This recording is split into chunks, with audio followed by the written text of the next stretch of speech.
Ooh, what's up, nerds and geeks? My name is OMG, WTF, LOL, FTW, BRB.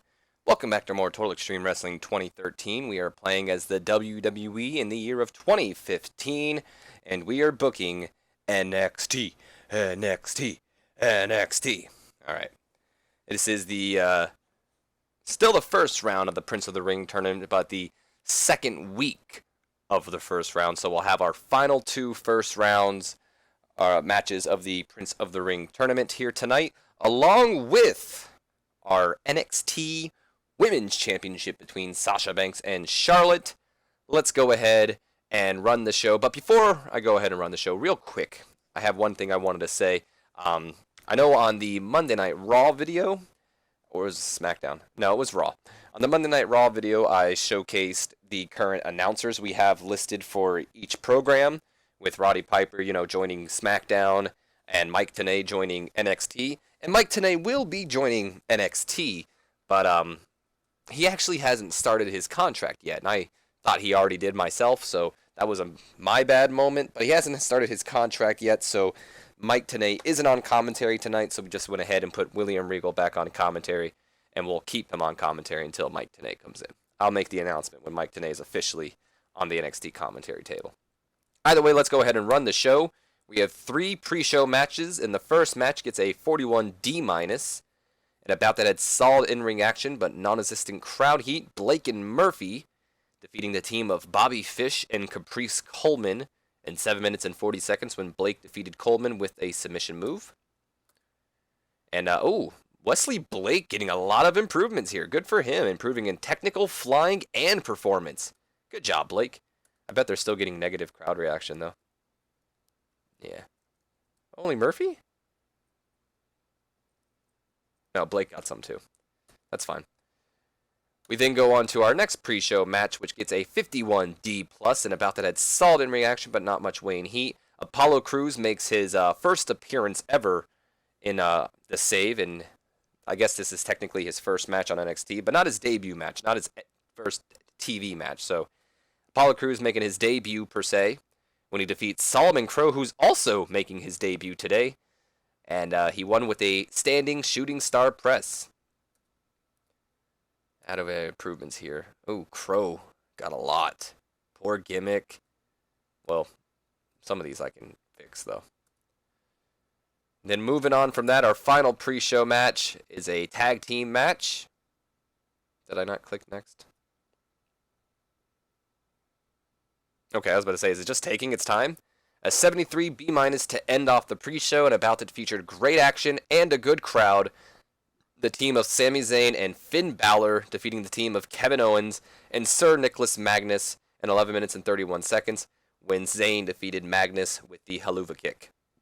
Lady James also doing good work ringside.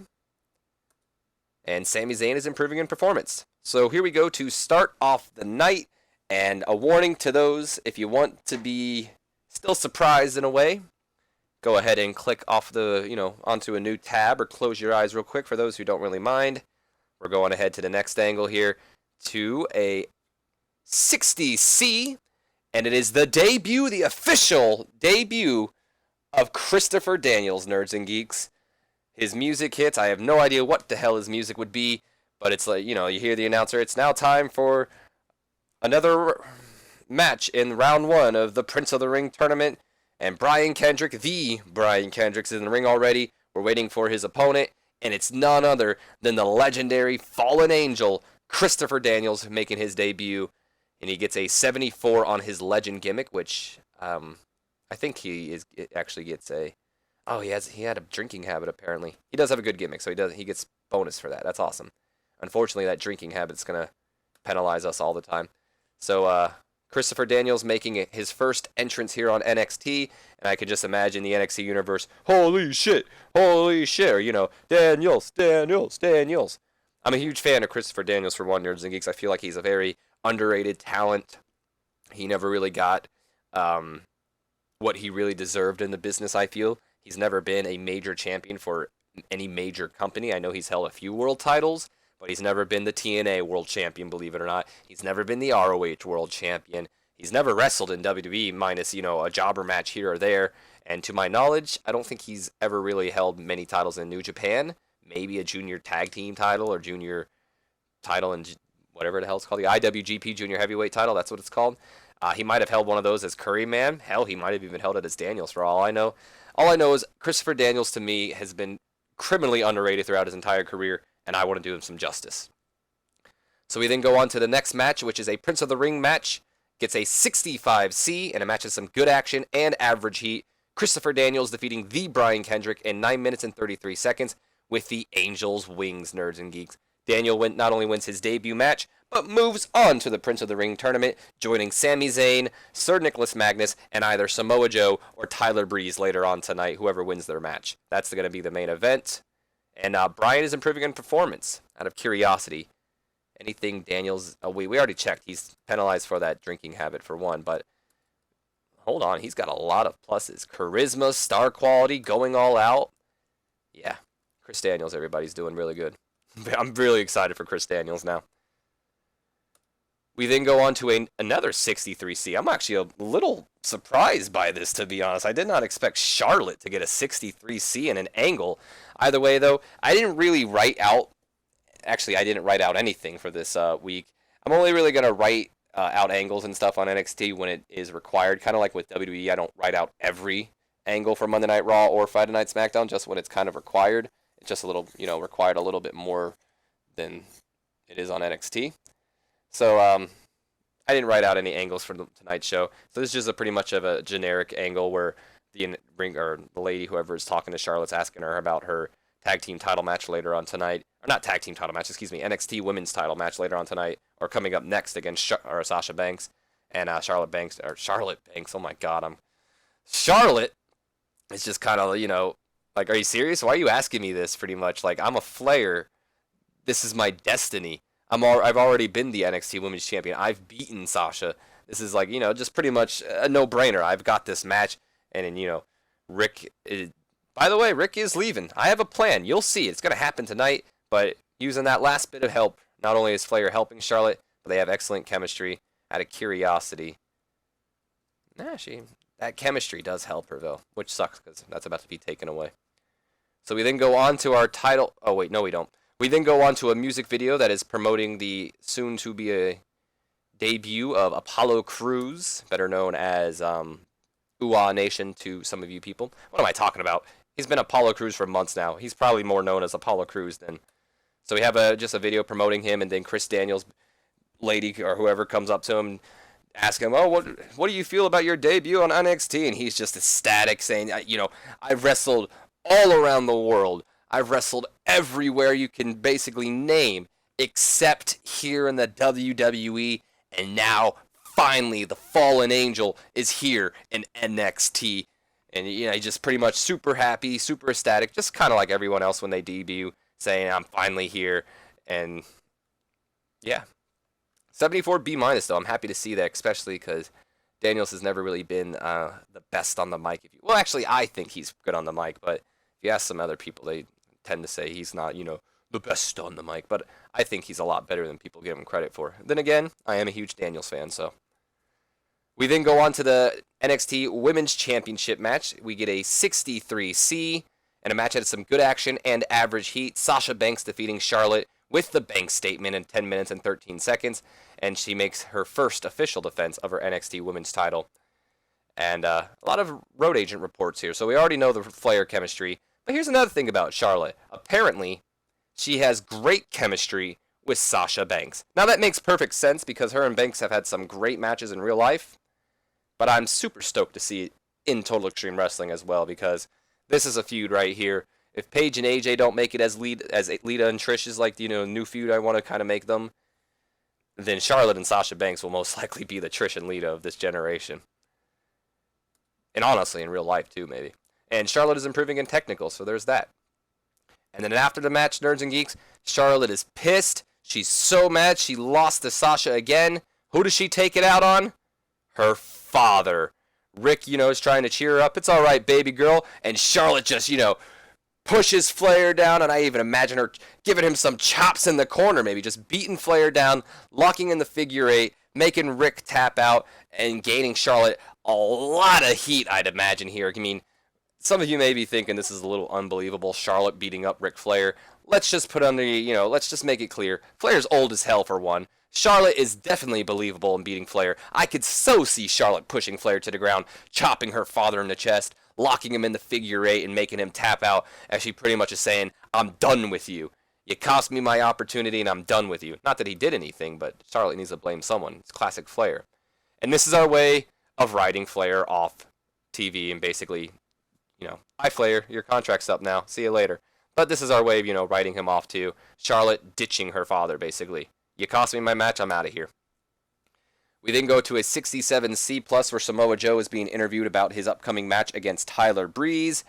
Nothing too important here. I imagine Joe's kind of, not the man for many words, to be honest, anyway. I imagine him just commenting on the fact how Tyler Breeze, is taking him lightly. And pretty much that Joe's just going to mow right through him. He's not worried or anything. Nothing too special. Just hyping up the upcoming match against Tyler Breeze. And then we have the match. I think this might have been our worst match of the night, believe it or not. I'll have to check that out.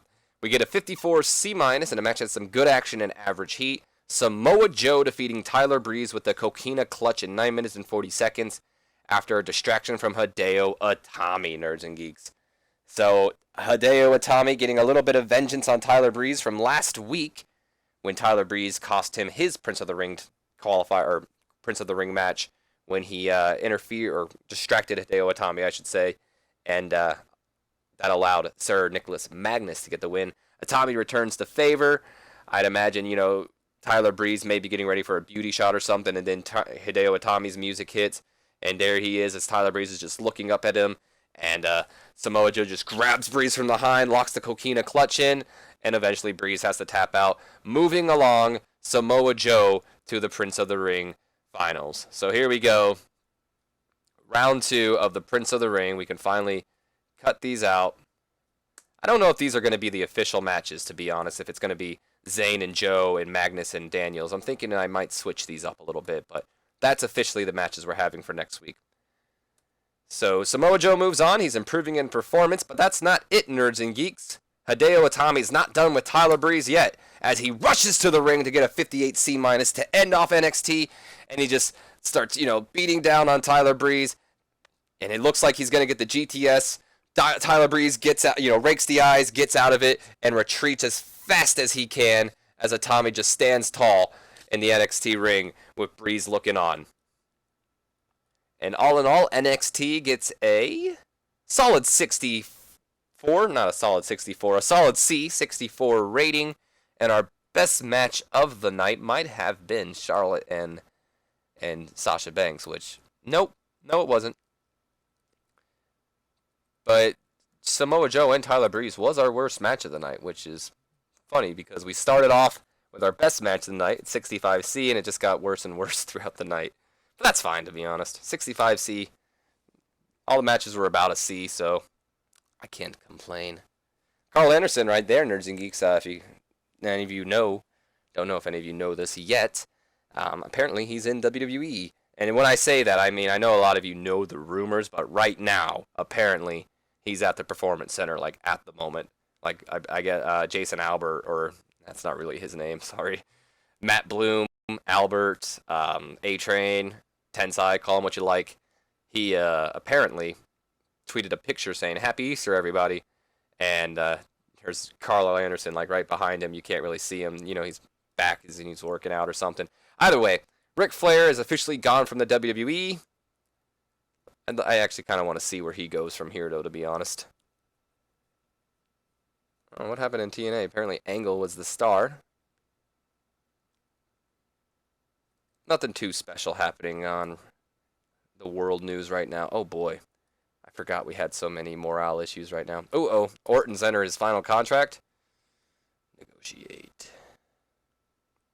All right, Orton. I'm going to straight up give you 25. Let's just give him 25. 25 for the next 5 years, because you are still pretty young. Don't know if this series will go on for the next 5 years, but we get him till he's 40. Let's see what Orton has to say. Either way, let's go to our email. players gone, same rating, and same rating. And we have some decisions here. No surprises this time, so I'm not really worried about it. It's just Booker T. And yes, Booker, welcome to the family.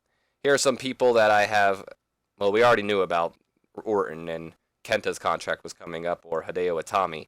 But I also issued a contract to Buggy Nova, who are going to be bringing into developmental here pretty soon. So if any of you are a fan of Buggy Nova, there you go. I have no idea who she is, but she's got an interesting look.